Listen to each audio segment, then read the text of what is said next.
My sister Candace stood up at Thanksgiving dinner and announced she had something important to share about my pathetic life. The whole family went silent. Everyone turned to look at me. But what Candace didn't know was that the struggling antique shop worker she was about to humiliate was worth $12 million. And in about 30 seconds, she was going to find out the hard way. Before we continue, please comment below as I'd love to hear your thoughts and subscribe to the channel to help us hit that big 1,000 subscriber milestone. Let me take you back to where this all started. 3 years ago, I was sitting in my tiny apartment above what everyone thought was just another dusty antique shop in downtown Atlanta. My phone rang. It was Mama. "Shanice, baby, we need your help." Her voice had that tone. The one that meant money. "What's wrong, Mama?" "The bank is threatening to take the house. Your daddy and I are 3 months behind on the mortgage. We need $15,000 by the end of the month or we're on the street."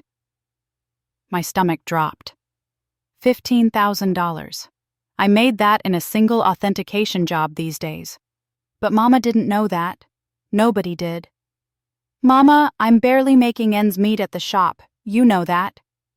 "I know, baby, I know. I just thought maybe you could ask your boss for an advance or something. Candace already gave us what she could, bless her heart. But you know how it is with her 3 kids and Darnell's medical practice just starting up." There it was. Candace already gave what she could. Golden child Candace. Perfect Candace who married a doctor and lived in a mansion in Buckhead. Candace, who could do no wrong. "I'll see what I can do," I said. "Thank you, baby. I knew we could count on you.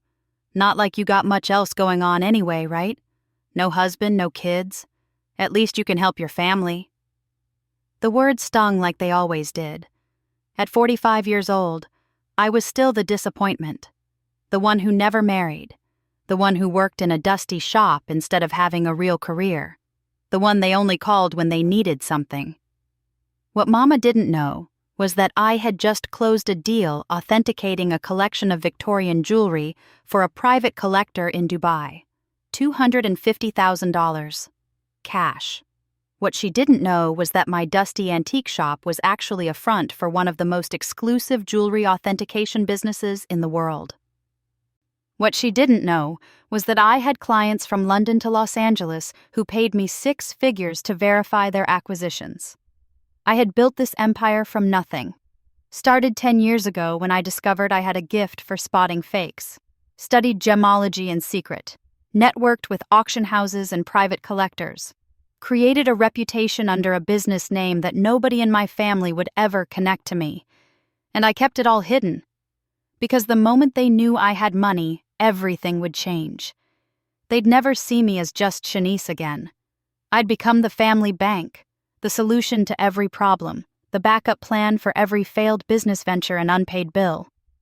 So I sent them the $15,000, anonymously, through a series of transfers that made it look like it came from a church charity fund. Mama called me crying 2 weeks later, thanking God for the miracle, said an angel must have been watching over them. I was that angel, and they never knew. But that wasn't even the worst part, because after I solved that problem, the calls kept coming. Daddy needed a new truck. $7,000. Sent anonymously. Candace's husband Darnell needed equipment for his practice. $20,000. Sent anonymously. Mama's sister Crystal needed surgery. $12,000. Anonymous again. In 3 years, I had sent them over $200,000, and every single time, they thanked God. They thanked their church. They thanked mysterious benefactors. They never once thought it might be me. Why would they? I was just struggling Shanice with her little shop. My best friend Keisha thought I was crazy. "Girl, you need to stop," she said one afternoon as we sat in my real office, the one on the top floor of a building in Midtown, the one with floor-to-ceiling windows and original artwork on the walls. "They don't appreciate you. They never have. They're my family. Family that treats you like garbage. When was the last time your mama called just to ask how you're doing? Not to ask for money, not to complain about her life, just to check on you?" I couldn't remember. That was the problem. You're enabling them, Keisha continued. They're never going to change if you keep bailing them out. And you're killing yourself trying to maintain this lie. She was right. I knew she was right. But I couldn't stop. Because somewhere deep down, I still wanted their approval. Still wanted them to see me as valuable, even if they didn't know why. Then came Thanksgiving 3 weeks ago. Mama insisted I come to dinner at their house. Said it was important for family to be together. I almost said no. Almost claimed I had to work. But Aunt Phyllis was going to be there, and she was the only one who had ever really believed in me. I showed up in my usual outfit, jeans and a plain sweater, drove my 10-year-old Honda Civic, carried a store-bought sweet potato pie because I didn't have time to bake, played the part perfectly. Candace arrived in her new Mercedes SUV, wore a designer dress that probably cost more than most people's monthly rent. Her kids ran into the house like they owned it. Darnell followed behind, already on his phone talking about some golf tournament. "Shanice!" Mama hugged me at the door. "So glad you could make it, baby. Go on in and help Phyllis with the greens." Not, "How are you?" Not, "You look nice." Just straight to putting me to work. I found Aunt Phyllis in the kitchen, her warm smile immediately making me feel better. She was the only one who ever asked real questions, who listened to the answers. "There's my brilliant niece," she said, pulling me into a hug. "How's business?" "Good," I said quietly. "Really good." She looked at me with knowing eyes. Phyllis was sharp, always had been. I sometimes wondered if she suspected something, but she never pushed. Dinner started off normal enough. Daddy said grace.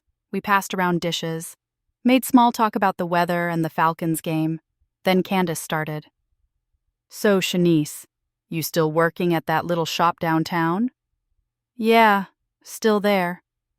"Must be hard, making ends meet on retail wages." "Especially at your age." She said it with fake concern, the kind that was really judgment wrapped in sugar. "I do okay." "I'm sure you do, honey. I'm just saying, if you ever need help, Darnell and I would be happy to see if he knows anyone hiring. Maybe a receptionist position at the practice or something. Better than standing in a dusty shop all day." My cousin Jamal, Aunt Phyllis's son, nearly choked on his water. He worked for me. He knew exactly what I did, knew what I was worth. I shot him a look that said, "Stay quiet." "That's sweet of you, Candace, but I'm fine." "Are you, though?" She leaned forward. "I mean, let's be honest. You're 45 years old, no husband, no kids, working a dead-end job. Don't you ever worry about your future?" The table got quiet. Mama and Daddy didn't say anything. They never did when Candace went after me. They just let it happen. "I have plans for my future," I said calmly. "Plans?" Candace laughed. "What plans? You going to become manager of the antique shop? Move up to 2 dusty shops?" "Candace, that's enough," Aunt Phyllis said firmly. "I'm just being honest, Aunt Phyllis. Somebody needs to tell her the truth. She's wasting her life." That's when it happened. That's when everything changed. Candace pulled out her phone. "You know what? I'm going to help you whether you like it or not. I'm going to post on my Facebook that my sister needs a real job. My friends know people. We'll find you something better than—" She stopped. Her face went pale. Her eyes got wide as she stared at her phone screen. "What?" Mama asked. "What's wrong?" Candace's hand was shaking. I just got a notification from the bank. They have this feature where it tells you when someone in your contacts has a large transaction pending." My blood went cold. I had just wired a deposit for a new client that morning. $350,000 for a job starting next week. Shanice's name just popped up. Candace looked at me like she was seeing a ghost. "It says there's a pending deposit to your account for $350,000. The silence at that Thanksgiving table was deafening. 23 people staring at me, waiting, my carefully constructed lie crumbling like ancient pottery. $350,000. The number hung in the air like smoke from Mama's burned cornbread. Candace's voice cracked. "That can't be right. That has to be a mistake." But I saw it in her eyes. She knew it wasn't a mistake. She was already doing the math, already calculating what this meant. Daddy set down his fork. "Shanice, what is she talking about?" I could have lied. Could have said it was an error. A banking glitch. Someone with a similar name. But I was so tired. Tired of pretending. Tired of hiding. Tired of being invisible while funding their entire lives. "It's not a mistake," I said quietly. Mama's hand went to her chest. "Baby, I don't understand. Where did you get that kind of money?" "I earned it. I've been earning it for 10 years. The confusion on their faces would have been funny if it wasn't so painful. They literally couldn't comprehend it, couldn't fit it into their understanding of who I was supposed to be. "Earned it how?" Daddy's voice had an edge to it. Not concern, suspicion. "I own a jewelry authentication business. I verify high-value pieces for collectors, auction houses, and private clients around the world. That deposit is for a job I'm starting next week." Candace laughed. It was a bitter, ugly sound. "You? You authenticate jewelry? You work in an antique shop." "The antique shop is just my public front. My real office is in Midtown. I have clients in 15 countries. I've been doing this for a decade." Jamal cleared his throat. "It's true. I work for her. Have been for 3 years. Aunt Shanice is one of the top jewelry authenticators in the country." All eyes turned to him, then back to me. "How much?" Mama's voice was barely a whisper. "How much are you worth?" I thought about lying again, making it smaller, more acceptable. But what was the point? 12 million? Give or take? Someone dropped a glass. It shattered on the floor. Nobody moved to clean it up. Candace stood up so fast her chair fell backward. $12 million? 12 million? And you let us think you were broke? You let us struggle? You let Mama and Daddy almost lose their house while you were sitting on $12 million? "Your Mama and Daddy didn't almost lose their house," Aunt Phyllis said calmly, "because someone paid their mortgage, 3 months' worth, anonymously." The realization hit Candace's face like a slap. "That was you? The church charity fund?" "Yes." "And Darnell's equipment loan that got mysteriously forgiven?" "Yes." "And Crystal's surgery fund?" "Yes." "How much?" Candace's voice was shaking with rage. "How much have you given us?" "Over 200,000 in 3 years." But that wasn't even the worst part. Because instead of gratitude, instead of appreciation, I saw something else in their eyes. Anger. They were angry at me. "Why didn't you tell us?" Mama stood up. "Why did you let us think you were struggling?" "Because I knew this would happen. I knew the moment you found out I had money, everything would change." "Of course things would change," Daddy's voice boomed across the room. "Your family. Family helps family. You should have been helping us all along instead of sneaking around like some kind of criminal." "I was helping you. I sent you hundreds of thousands of dollars." "Anonymous money ain't the same," Candace shouted. "You should have been there. Should have been helping openly. Should have been contributing to this family like a real sister, like a real daughter." I couldn't believe what I was hearing. "Contributing? I've been paying your bills for 3 years. Without us even knowing. What kind of sense does that make?" Mama's eyes were filled with tears, but they weren't tears of joy. They were tears of betrayal. "All this time we thought you needed us. Thought you were our baby girl struggling to make it. And you were rich? You were living some secret life and lying to us?" "I wasn't lying. I just wasn't telling you everything."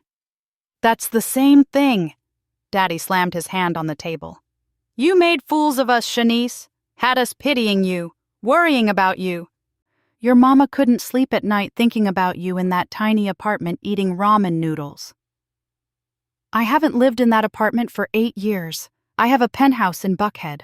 I just never told you. Candace's laugh was pure venom. Of course you do. Of course you have a penthouse. While the rest of us are here struggling like regular people, you're living like Oprah and pretending to be broke. You're not struggling. The words exploded out of me. You have a 6,000 square foot house. Your husband is a doctor. You drive a Mercedes. You take your kids to Disney World twice a year. What exactly are you struggling with, Candace? We have bills. We have expenses. And you had millions just sitting there while we were stretching every dollar. Aunt Phyllis stood up. Now wait just a minute. Shanice doesn't owe any of you anything. She built her business herself. That's her money. That's family money. Mama turned on her. When you have that much, you're supposed to share it. That's what family does. No, I said firmly. That's not what family does. Family supports each other. Family loves each other. Family doesn't only call when they need money. When was the last time any of you called just to see how I was doing? When was the last time you invited me to something that wasn't about helping you move, or babysitting, or fixing something? The silence told me everything. That's what I thought. Darnell spoke for the first time. Shanice, I think you're being unreasonable. If I had $12 million, I'd make sure my family was taken care of. Your family is taken care of. I've been taking care of you. All of you. For years! But you made us beg for scraps from charities, Candace said. You humiliated us. I saved you. Multiple times. And you never even thanked me because you didn't know it was me. Because you didn't give us the chance. Mama was crying now. You robbed us of the chance to thank you, to appreciate you, to know that our daughter was successful. You want to know why I didn't tell you? I felt tears burning my eyes. Because I knew you wouldn't see me as successful. You'd just see me as useful. And I was right. We've been talking for 15 minutes, and not one of you has said congratulations. Not one of you has said you're proud. You're just mad that I didn't give you more. The truth of it hung in the air like humidity before a storm. Crystal, Daddy's sister, finally spoke up. The girl's got a point, Dorothy. We should be celebrating her, not attacking her. Stay out of this, Crystal, Daddy said. I will not stay out of this. Shanice made something of herself, built a whole business, and y'all are treating her like she committed a crime. She lied to us for 10 years, Candace shouted. She protected herself, Aunt Phyllis shot back. And seeing how you're all acting right now, I'd say she was smart to do it. Keisha had warned me, told me this exact thing would happen, but I hadn't wanted to believe it, hadn't wanted to accept that my own family would react this way. Daddy stood up. I think we need to have a family meeting, just immediate family. Shanice, you stay. Everyone else, give us some privacy. Aunt Phyllis touched my shoulder as she left. You call me if you need me, she whispered. I'm proud of you, baby. Don't you forget that. Jamal followed her out, giving me a look that said this is bad. The door closed. It was just me, Mama, Daddy, and Candace. The 4 of us. The way it had always been. Except it had never really been 4. It had always been 3 of them and me. Mama sat back down, composed herself.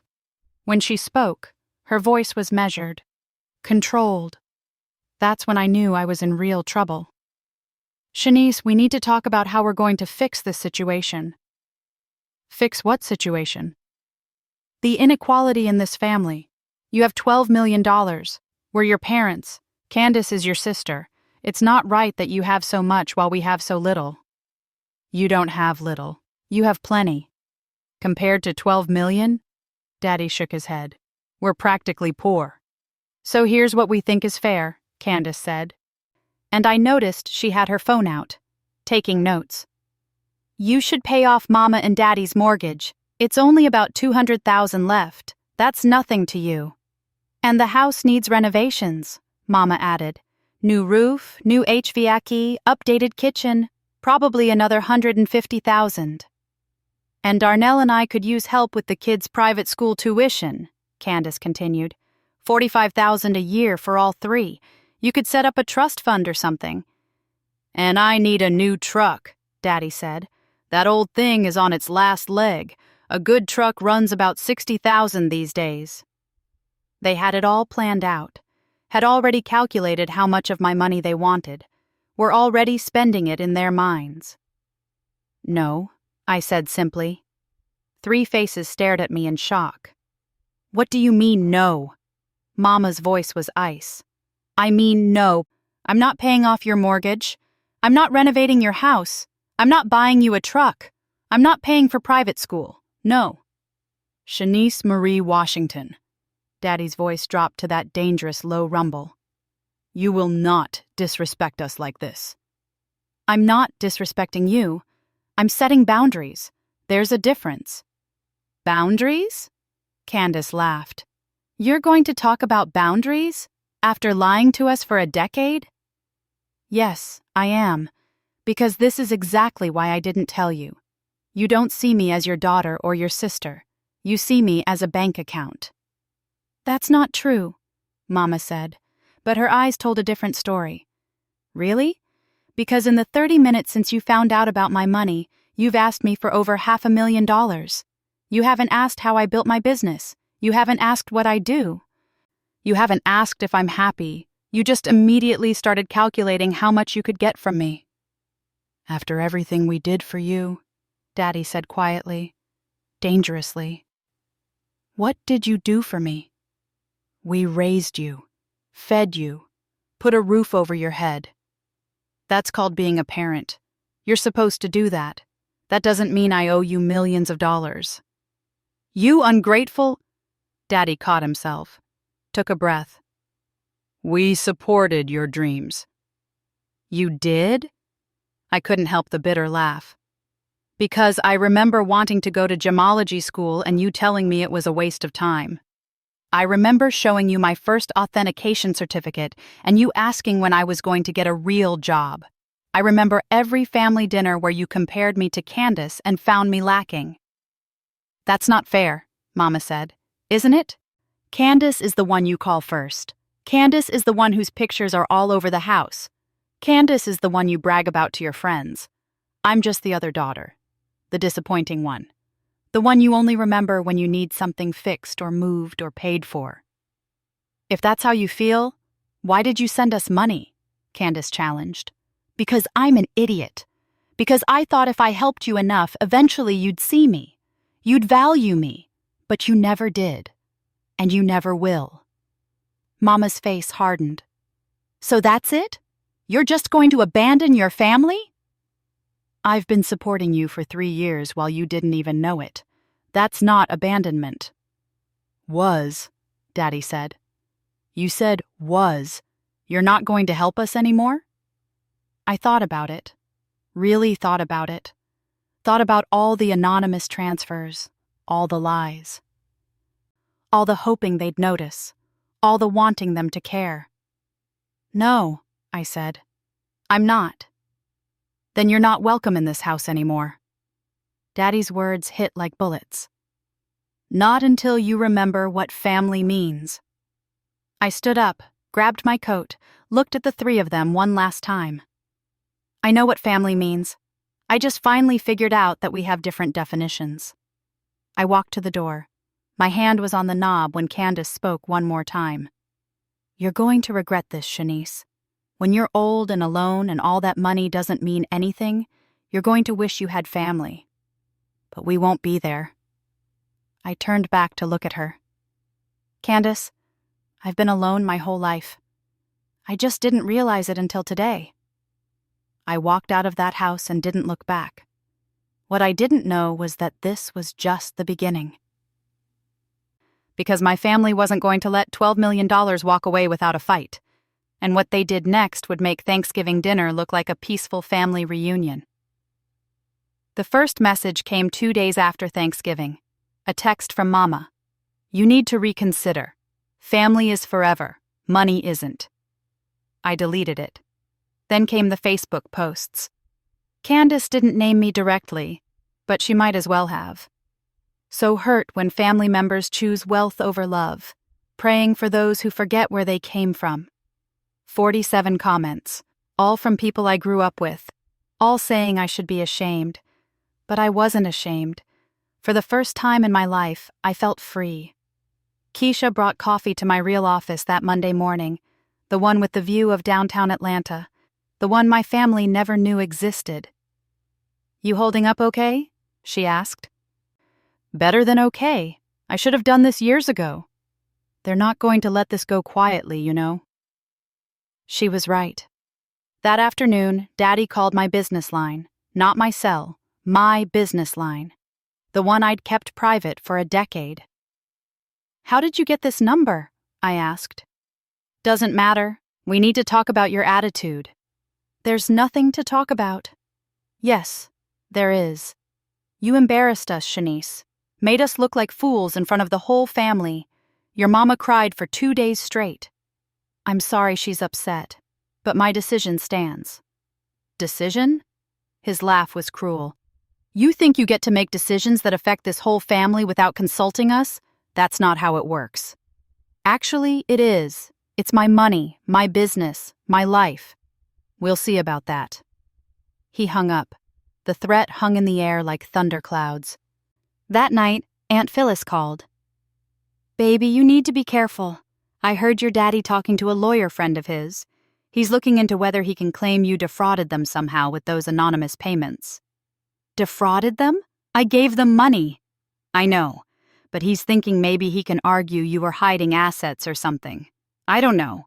Just watch yourself." I called my own lawyer the next morning.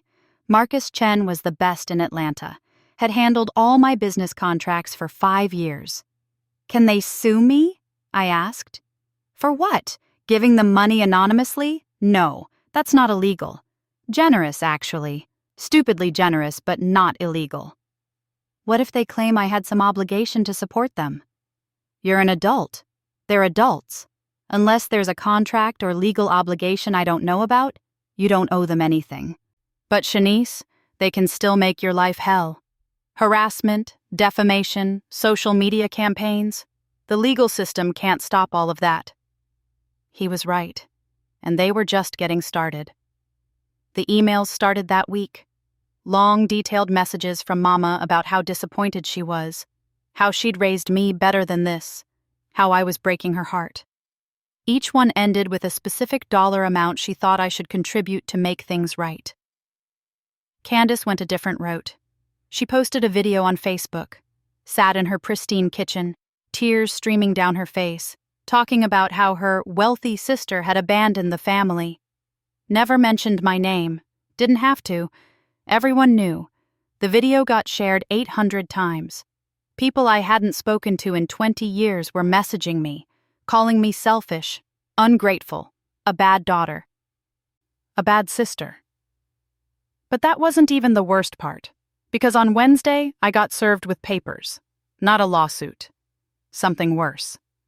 A cease and desist letter claiming that I had been engaging in a pattern of manipulation and financial coercion by sending anonymous payments.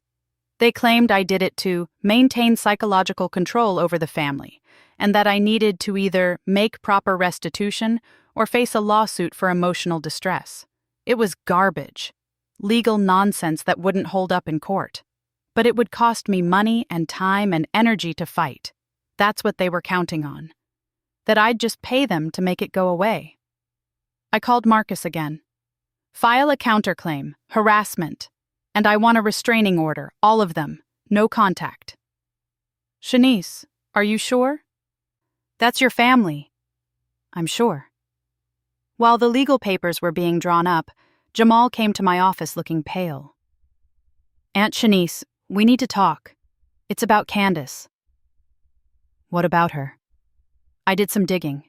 That bank notification she got at Thanksgiving, the one that supposedly alerted her to your deposit? Yeah? That's not a real feature. I called the bank. They don't have any service that notifies you about other people's transactions, even if you're in someone's contacts. My blood went cold. "What are you saying?" "I'm saying she lied. She already knew about your money. and I think I know how. He pulled up something on his laptop, security camera footage from my building, dated 3 months earlier. There was Candace, walking into the lobby, talking to the receptionist, leaving 10 minutes later. She came here. She was in your building 3 months ago. Doing what? I pulled the visitor logs. She signed in as a potential client, said she was interested in authentication services. The receptionist gave her a business card and a brochure. Your brochure, with your picture on it. The pieces fell into place. She'd known for months, had been sitting on the information, waiting. She planned this, I said slowly. The Thanksgiving reveal, the public humiliation. She wanted to do it in front of everyone so I'd be pressured to give them money. That's what I think, and there's more. Jamal pulled up another file. I got access to your parents' bank records, the ones from when they claimed they were about to lose the house. How did you... Never mind. What did you find? They weren't 3 months behind on their mortgage. They were 1 month behind. And they had enough in savings to cover it. They weren't about to lose the house, Aunt Shanice. They were just scared they might if things got worse. They lied? They exaggerated, significantly. I sat down hard. All of it. All of the anonymous payments, the secret support, the years of hiding, based on problems that were either manufactured or exaggerated. And Candace had known about my business for months, waiting for the perfect moment to weaponize it. What do I do? I asked. You do what you should have done years ago. You cut them off completely, and you don't feel guilty about it. The restraining order was granted that Friday. No contact, none of them, for at least 90 days while the harassment claims were evaluated. The silence was immediate and deafening. I thought I'd feel relieved. Instead, I felt hollow. Because even after everything, some part of me had still hoped they'd come around. Still hoped they'd see me. Aunt Phyllis was allowed to contact me because she wasn't named in the restraining order. She called that Sunday. How you holding up, baby? I don't know. I won, I guess. But it doesn't feel like winning. That's because you lost something too. You lost the fantasy. What fantasy? The fantasy that they'd change, that they'd finally see you for who you really are. That's a hard thing to let go of, even when the people don't deserve it. She was right. I'd spent 45 years chasing their approval, their recognition, their love. And I'd never get it. Not because I wasn't worthy, but because they weren't capable of giving it. Phyllis, can I ask you something? Anything, baby. Did you know? About my business? She was quiet for a long moment. I suspected. You were too calm about money for someone supposedly struggling. Too confident. I figured you had something going on. I just didn't know what until Thanksgiving. Why didn't you say anything? Because it wasn't my business. You're a grown woman. You get to have your own life, your own secrets, your own success. I was just proud of you for building something. I started crying. Couldn't help it. Because that's all I'd ever wanted, for someone to be proud. Thank you, I whispered. You're welcome, baby. Now listen, I need to tell you something. About your mama. What about her? I talked to her yesterday. Really talked to her. Got past all the anger and entitlement. And you know what I found? What? Fear. She's terrified. Because if you don't need them, if you're successful and independent, then what does that say about how they treated you all these years? It means they were wrong. And people like your mama and daddy, people like Candace, they can't handle being wrong. So they turn it around, make you the villain, make themselves the victims. That doesn't make it okay. No, it doesn't. But it might help you understand. They're not going to change, Shanice. They're going to keep believing their version of events where you're the bad guy, and you need to be okay with that. I don't know if I can be. Yes, you can, because you've been doing it your whole life. You just didn't realize it. You've been okay with them not seeing you. Now you're just going to be okay with it on your terms instead of theirs." 2 months passed. The restraining order held. My lawyer sent them a final letter offering a settlement. I would forget the harassment if they agreed to permanent no contact except for emergencies.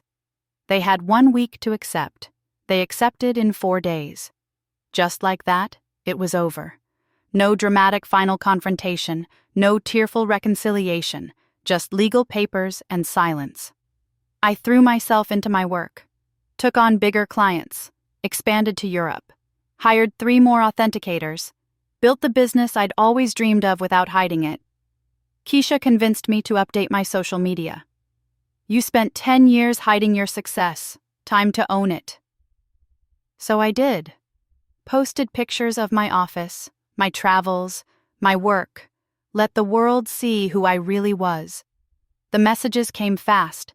Old friends, former classmates, people congratulating me, asking for advice, celebrating my success. Not one message from my parents, not one from Candace, but I got one from someone I didn't expect. DeAndre, Candace's oldest son. He was 17 now. "Aunt Shanice, I just wanted to say I'm sorry for how my mom acted. What she did at Thanksgiving was messed up. I've been following your business on Instagram. It's really cool. Maybe when I graduate you could tell me how you got started. I'm interested in gemology."